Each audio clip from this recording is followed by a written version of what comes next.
Hi all, my name's Leanne Atkin. I'm a Vascular Nurse Consultant from Yorks NHS Trust, and this is just a short video to introduce a paper that's about to be published that I wrote along with Robin Martin.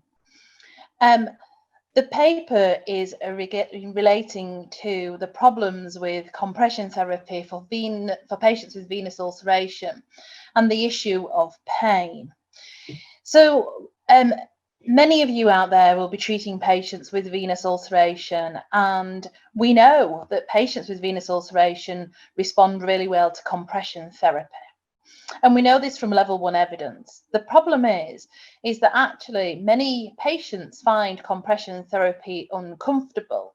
And actually there's a perception within the practitioners that actually compression therapy may actually increase a patient's pain. And this is one suggestion of why practitioners may be reluctant to apply full-strength therapeutic compression. And we know that if patients are not in full-strength therapeutic compression, actually all this will do is elongate a patient's time to healing. So we really wanted to investigate and break down the myths of why patients aren't offered full-strength compression at the very start of their journey. So to capture the views of practitioners, we did a simple wound study during a symposium that we did in Wounds UK back in 2019. And we really wanted to gain practitioners' views about the application of compression therapy. So during this symposium, we just used handheld voting pads and we captured the practitioners' responses to 4 questions. And in total, we had 90 individuals respond to this survey.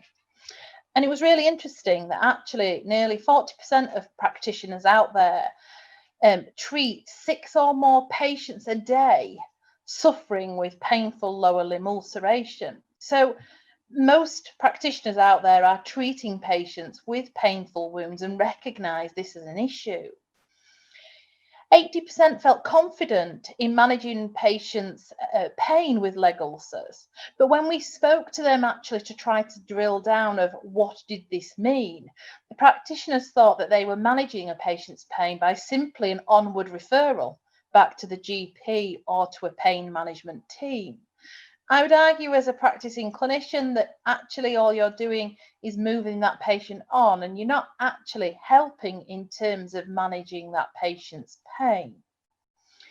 And really concerningly is that the responders said that a significant proportion of them, 40%, would actually remove or reduce compression therapy as a direct result of pain. And therefore, we have this culture of believing that compression therapy is painful, believing pain is a barrier to effective treatment, and actually the clinicians advocating non-evidence-based practice by removing the compression or reducing the compression, giving subtherapeutic compression, which will elongate a patient's time to healing. So the conclusion of our survey really strengthens the need for some type of technological solutions to help to reduce a patient's pain right at the beginning of that journey. So therefore the patients are able to tolerate full effective compression therapy. Because from our results, it's been shown that that pain is a barrier both for the patients, but it's also a perceived barrier from the clinicians. I hope you enjoy reading the paper and finding out more about this, and the link for the paper will be displayed along with this video.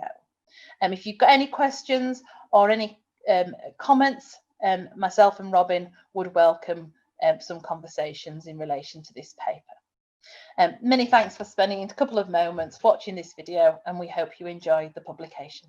Thank you.